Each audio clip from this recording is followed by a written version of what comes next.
Ladies and gentlemen, welcome to the UFC conference call. Today's conference is being recorded. At this time, I'd like to turn the conference over to Dave Scheller. Please go ahead, sir. Thank you so much. Hello, everyone, and welcome to today's dual UFC conference call. We have Holm and Valentina Shevchenko, our main event from the United Center, live on Fox this Saturday night. And then 1 week from Saturday from the Phillips Arena in Atlanta, Georgia, it's Robbie Lawler, our welterweight champion, defending against Tyron Woodley. All four are on the line, and with your blessing, operator, let's go ahead and take the first question. Thank you. Ladies and gentlemen, if you'd like to queue for a question or comments, please press star 1 on your telephone keypad. If you're on a speakerphone, please pick up your handset and make sure your mute function has been turned off to allow your signal to reach our equipment. Once again, ladies and gentlemen, that's star 1 for questions, and we'll pause for just a moment while we assemble the queue.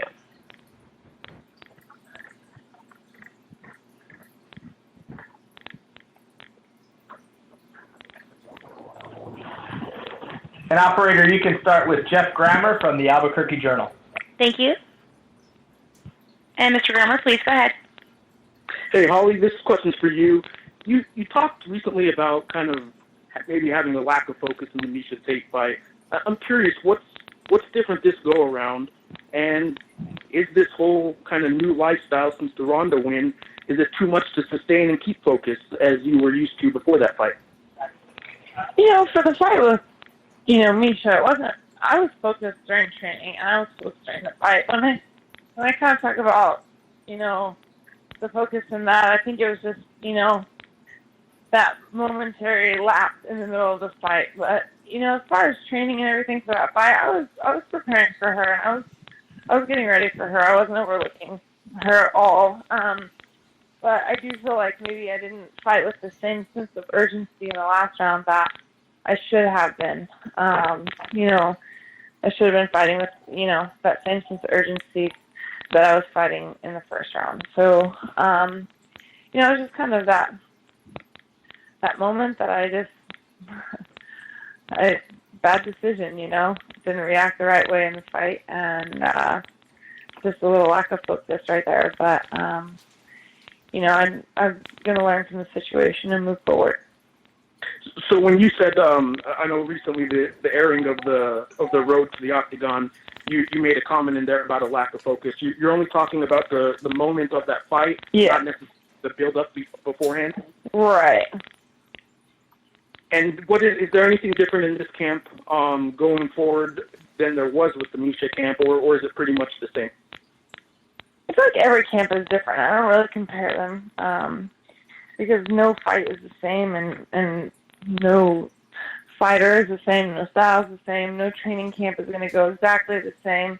So yes, it's its own training camp, and there's definitely some emotions that I'm dealing with coming off of a loss, those doubts here and there that I've kind of overcome through this training camp. I feel like I've learned a lot. I feel like I've improved a lot, and my goal is to just show my improvements when it comes time for the fight. And last one, obviously this opponent kind of has a similar background in that it's a lot of belts in her past from a different sport. Very highly decorated, doing the crossover into the UFC, kind of like you did. Do you see some similar paths to maybe the general fan doesn't know much about her at this point, maybe similar to you were when you first came onto the MMA scene? She has more experience than her Muay Thai background has, I think, actually more fights than my boxing background has. And she's got a couple more fights than me in her MMA career. So she's definitely a seasoned athlete. And I know what I'm facing. I know that I have my hands full with her. And I know that I have a very tough opponent in front of me. Thanks, Holly. Thank you. Thank you. We'll continue on to Jim Edwards. Good evening, everyone. I'll start with Robbie, if that's okay. Robbie, good evening. Tyron said in a recent interview that Dana had originally asked you to rematch Condit, but instead you asked to face Tyron. What was kind of your thinking behind that, and can you give us some more kind of insight as to why you asked for that? That wasn't necessarily the case, but this is who I'm fighting. My coaches and guys kind of decided who they wanted me to fight next. Okay, and I guess has there been anything that you've been doing differently in preparation for Tyron? He seems quite a bit of a different prospect, I guess, to the guys you've been facing in like the last year and a half. Yeah, I mean, obviously he brings a lot to the table, speed, his wrestling ability. So I just have to listen to my coaches. They've done a good job of putting me in situations that I need to be in to be prepared for this fight. So we've been working and trying to get better every day. Thank you. Questions for Tyron. Tyron, I understand you've been working obviously outside of the main ACC camp, and you've been doing a bit of work at Rufus. What kind of things have those guys been helping you with, and I guess what's the main thing they've been bringing to the party for you? No, just in general. Robbie brings a lot to the table. He shows a lot of heart and fight. And just putting yourself in those situations where you have to fight through those things and endure, matching my skill set versus his skill set, and just being prepared, to go out there, 5 rounds hard, and do what I do best. Yeah, I was kind of asking what I know you've been working at Rufus Sports. What kind of those guys been helping you with mostly? It's just, for me in general, I've been blessed to have hospitality in several different camps that I've been able to train at. Getting approval by the American Falcon guys before I go anywhere. So in this situation, Robbie was the first guy that brought home UFC gold for the American Falcon team. So it just felt like the right thing to do to give him the home court advantage to train 100% there and, just make things as professional as possible. Thanks very much, guys. Holly, if I can move on to you, if that's all right. I guess in the last 12 months, you've been you've kind of experienced being the centre of attention and also more out of the spotlight. I guess now you've had the experience of really both of them. What kind of situation do you prefer? Do you prefer being the centre of attention, I guess, in the women's division, or you have to be more in the back seat? I just want to win. That's all there is to it. I want to train hard and I want to be victorious, and whatever comes with it, whatever passes along the way, I'll deal with. I obviously, my focus is just to fight and to train hard and be ready. And that's really it. That's as far as I really think about it. Okay, and what kind of is the route back to the top for you then? If you were going to plan it out for the rest of the year, like what's the perfect kind of scenario for you? I just want to get through Saturday night because I can't be looking past my opponent.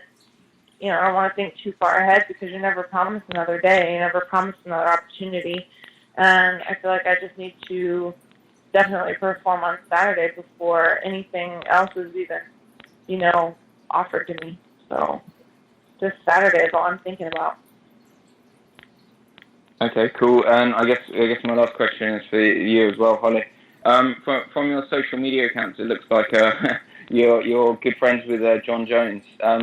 What's kind of the impact, I guess, been on Jackson Wintz since that situation's happened? Was he supposed to be helping you for this camp? And I guess, have you talked to him since? He's always been supportive of my whole career. I mean, he's even, been there for similar boxing fights and always helped kind of even be just a good mentor and a good teammate. So, as far as everything that's happened, I don't ever want anything negative for any of my teammates, so I don't really know all the facts of the details, so I really haven't gotten too deep involved with that whole subject or situation. I don't ever want, ever want to support anything negative or wrong, and I don't ever want to assume anything that's, that I don't know the facts on. So I really, I guess we'll just see how everything kind of pans out. Great stuff. Thank you for your time, everyone. Thank you. Thank you. Once again, that's *1 for questions. We'll go to Van Tate with KRQE TV 13. Holly, this question's for Holly Holm. Holly, could you talk about feeling the thirst now of trying to get your title back? Because it's different, and you know, I'm not a fighter, but I can only imagine it's different actually being the champ and actually chasing the belt. Could you talk about that now, trying to chase it again, trying to get yourself lined up to where you get your belt back?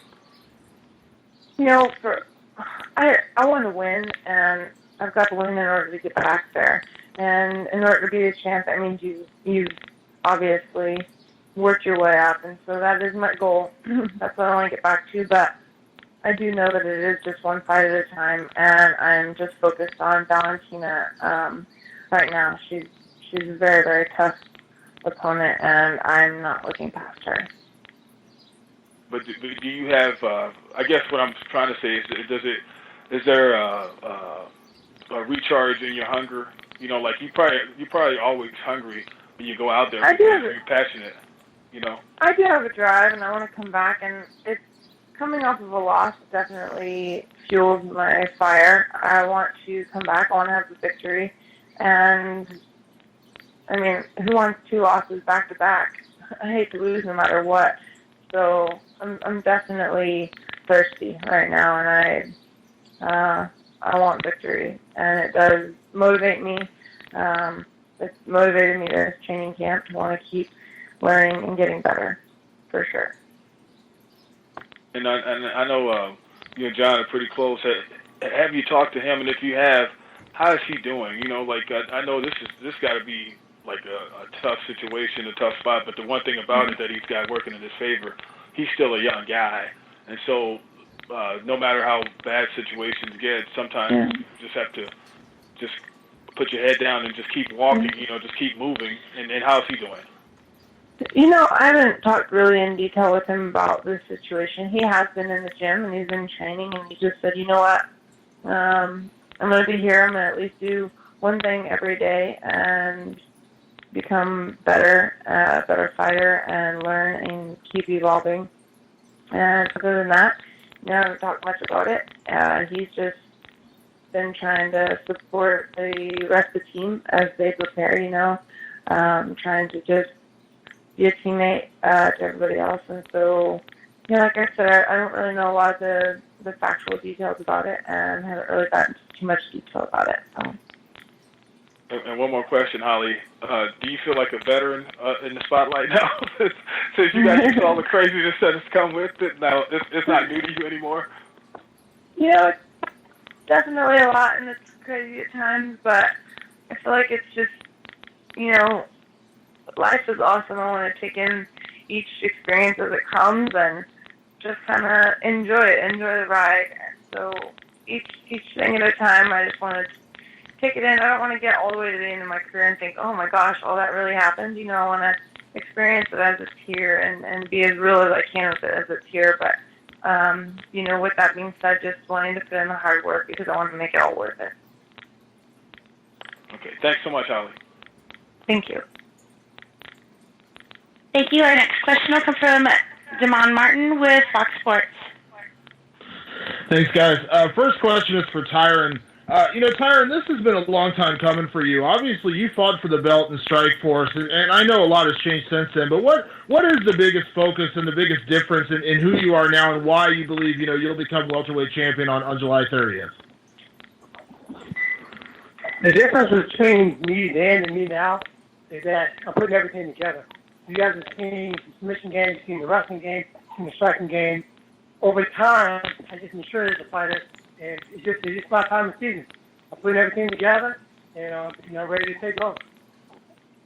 I know a lot of people, you know, when this fight got made, you know, you bang the drum of teammate versus teammate because you guys are both part of American Top Team. But obviously, Robbie mentioned in another interview that he doesn't really consider you a teammate because you don't really train together. You're an ATT affiliate. He's at the main academy. I mean, did you take any offense to that, or did you kind of understand where he's coming from? Because I don't think you guys really – have you even trained together? Like, have you sparred together in the past? We wrestled once, I believe, in Coconut Creek. We never really sparred together. When he owned the gym in close to St. Louis, we wrestled a couple of times. But I think I don't disagree with him. His thoughts on what a teammate is is what he said. So when they're training side by side and getting guys ready. But my ideal of a person who's affiliated with American Top Team, I feel like I encompass all those things. I started out as an amateur with American Top Team. You know, I was a coach for 4 of the top fighters for American Top Team. I was a bag of bones. Just fucking getting thrown around and sparring 2 times a day. And I was just freaking. That was my role at that position. I was just a sparring partner. Then I progressed to the position where I'm at right now, and I own American Top Team. And I put my own fight money, my own money behind the name and the brand. So I feel like I am American Top Team, and I encompass everything that it stands for.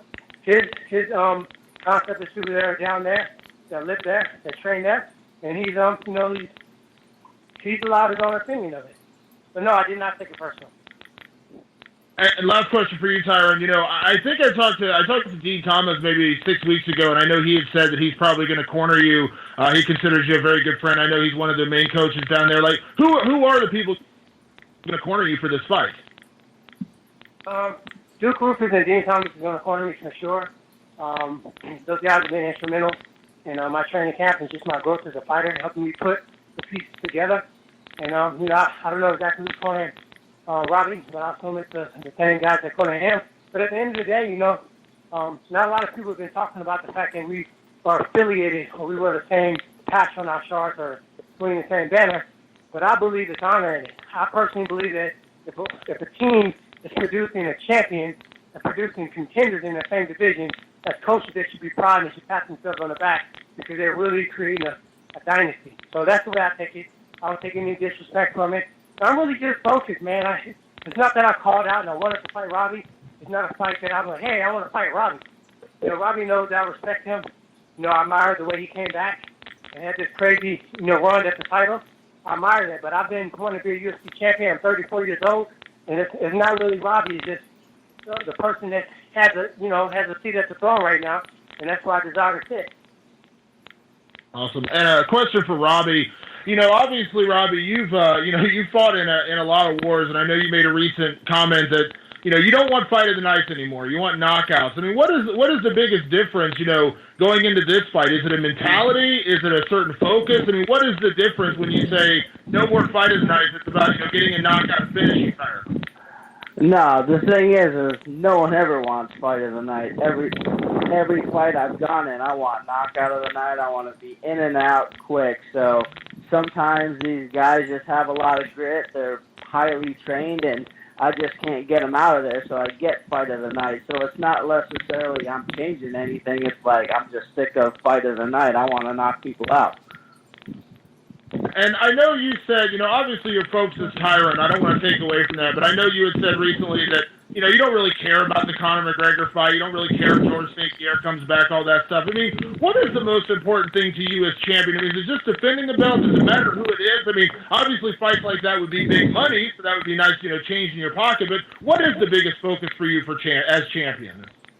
As champion, really, it comes to one day at a time, one fight at a time. You just got to focus on the task at hand, how to get better every day so you can go in there and perform at your best. So right now, it's all Tyron. It's all how I can figure out a way to get the job done. So I don't really concentrate too much. I see what's going on, obviously, outside of what I'm concentrating on, but that's not my focus.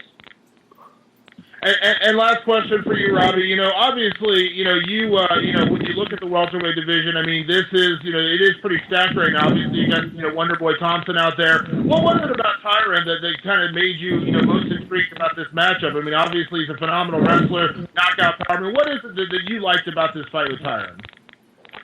Really, my coaches, they wanted this fight, so we put it together, and UFC put it together, and that's who I'm training to get ready for. It wasn't anything other than that. It's I'm not intrigued. I'm not excited about this or that. I'm just a mean fighter who's looking to go out there and finish people and do what I do. So it's never about anyone else. It's focusing on myself, how I can get better and go out there and get the job done.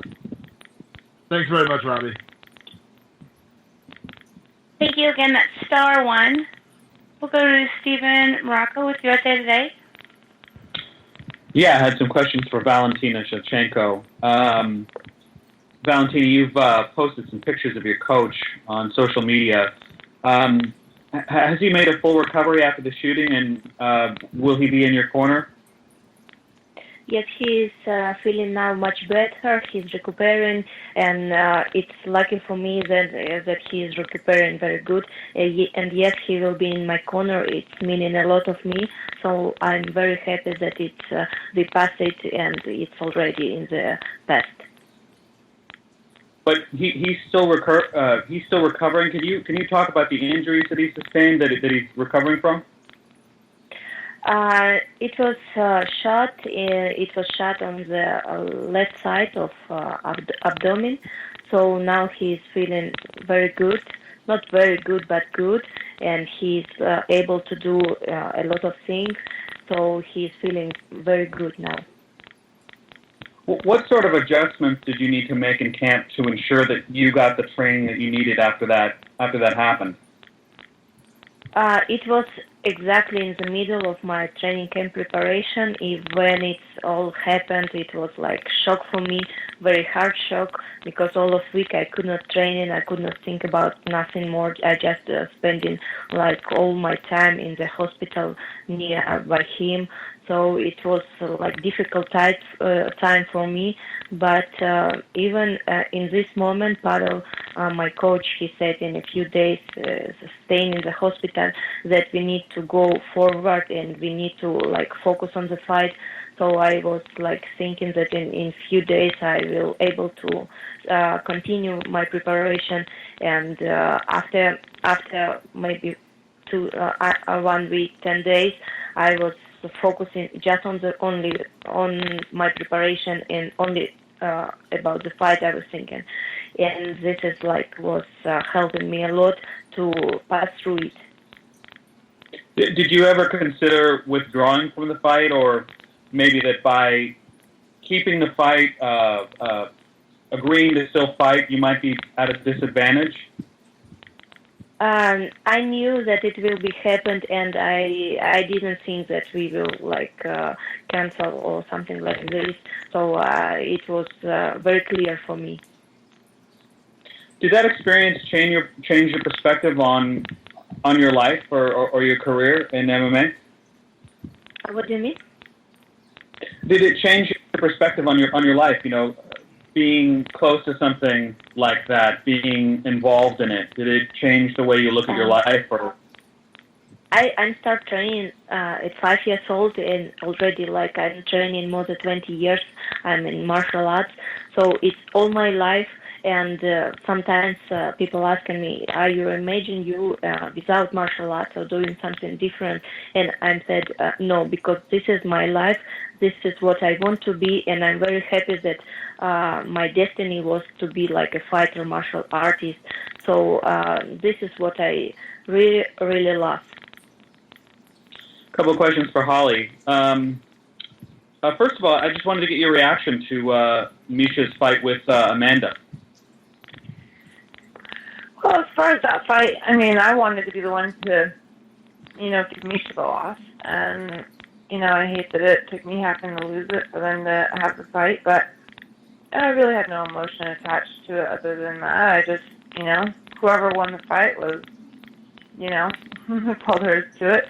I know that I had my fight in front of me with Valentina, so I watched the fight just out of curiosity. But either way, I figured I just, people that asked me how I thought the fight would go, I said, if it ends in round 1 or 2, I think it would be Amanda. If it ends in round 3, 4, or 5, or to the decision, then I thought it would be Misha. So that's about as far as I really thought into it. Gotcha. And then you mentioned Jones earlier. What was the first time you saw him in the gym after the UFC 200 weekend? He came in on Monday, after the weekend. Was that the first day he started training? That he started training? Yeah, you mentioned he was training. You mentioned that he was basically being a training partner. Yeah, he flew home Sunday night and was back in the gym Monday morning. And he's just being a training partner, basically. I think he's. I haven't really asked, a lot of him from him.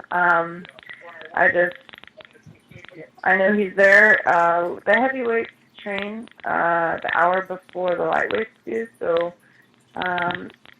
a lot of it's depending on the day. Some days we train together.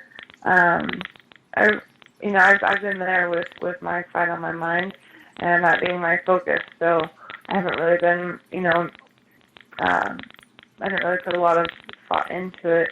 I just talked to him briefly at the gym, and the only thing he really said was, I think exactly what he put on his Instagram, that he's not going to let anything take away from his joy, and he's going to keep trying to push forward and getting better. So that's the most I really talked to him about. Gotcha. Thank you very much, Holly. Appreciate it. Thank you. And we'll go to Vika Kopa with Russia Chicago Magazine. Hi, everybody. My first question is for Valentina. Hello, Valentina. Fighting is all about fighting is all about opportunities. So on Saturday night, you get a great opportunity on UFC playground. What does the win over Holm gives you in perspective going into the future? My focus is the fight, and I think it's only about the fight because the main goal for me is victory of the fight. And yes, of course, it's people asking about future, about something like that, but it will be all depends the fight. So I really concentrate on the fight on the Saturday. It's what means what I think about right now. It's only Saturday. And my other question is for Holly Holm. Hi, Holly. Hi. What does the win on Saturday night do for you? Do you have something to prove for your own self to get back into the W column? And what are your main focus will be on Saturday? Well, I know that I need to be very adaptable. I need to be able to do well wherever the fight goes. And yes, I definitely am. I'm hungry for a victory. That's no doubt about it. I've been training really hard, and I know that I have my hands full. Valentina is such a good, dangerous opponent, and so I've definitely just been wanting to focus on getting a victory. Thank you, ladies. Good luck on Saturday. Thank you. And with no additional questions in the queue, I will turn the floor back over to Dave Scholler. Thank you very much. I want to say thank you to Holly, Valentina, Robbie, and T-Wood for joining today's call. We'll see you guys very soon. Just a quick note for the press before we break off today. Our open workouts for the event in Chicago are this Thursday at the UFC Gym South Loop. That's at 1331 South Michigan Avenue. It will start at 1 o'clock, and it will feature Edson Barboza, Valentina Shevchenko, Gilbert Melendez, and Holly Holm. See everybody in Chicago, and best of luck in the final training preparation to Robbie and T-Wood. Have a great day, everybody. Thank you, ladies and gentlemen. That does conclude today's conference. Thank you again for your participation.